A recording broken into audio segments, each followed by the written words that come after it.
It is my honor to be here before my family to represent Partners Against Child Trafficking. Don't let the name fool you. It is time, well, as a therapist, you always tell people you can't solve a problem that you will not admit that you have. And it's time that the church and our communities begin to acknowledge that we have a problem. The problem is child sex trafficking, not just child trafficking.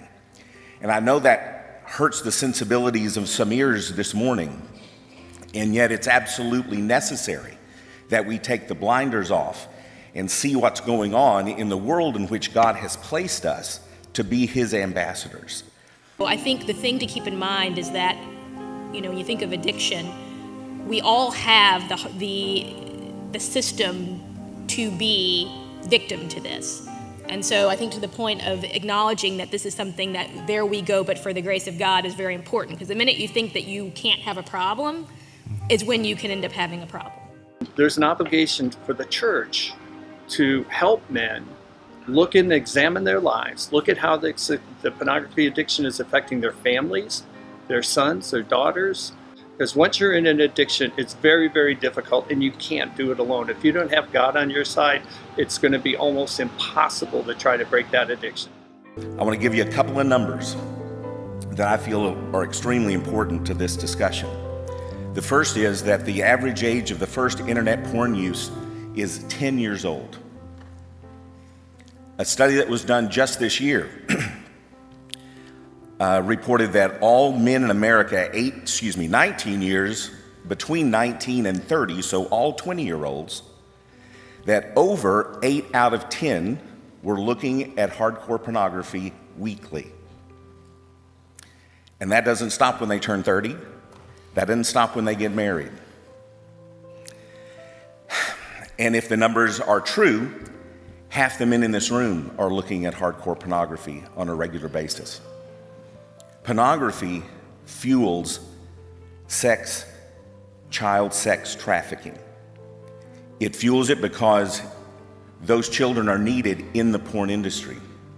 And it feeds it because pornography is the gateway drug to other sources of sexual deviancy, prostitution, massage parlors, all of which use these children. PACT has opened my eyes to the reality that our children are not safe, even on church property. This is horrendous, and we can no longer stay silent. And especially us ministers, we must be able to be vocal to speak the truth. When I heard about the statistics that between 60 and 72% of the children in the United States that are being trafficked still live at home, I was shocked. I'm a grandfather, and so raising powerful grandchildren is really important to me. One of the primary objectives of PACT is to help students and parents become powerful in their understanding about trafficking. One thing we know about victims are powerless.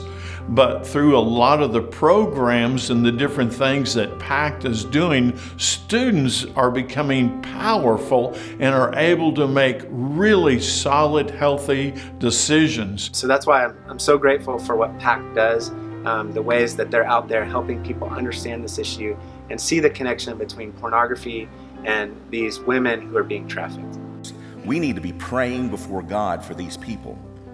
But when Jesus saw the money changers in the temple, He didn't just pray that God would lead them out. He stopped, He fashioned a bullwhip, and He drove them from the temple.